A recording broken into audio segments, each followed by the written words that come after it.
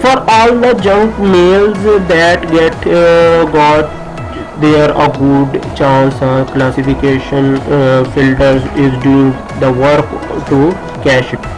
Since the early days of spam assigning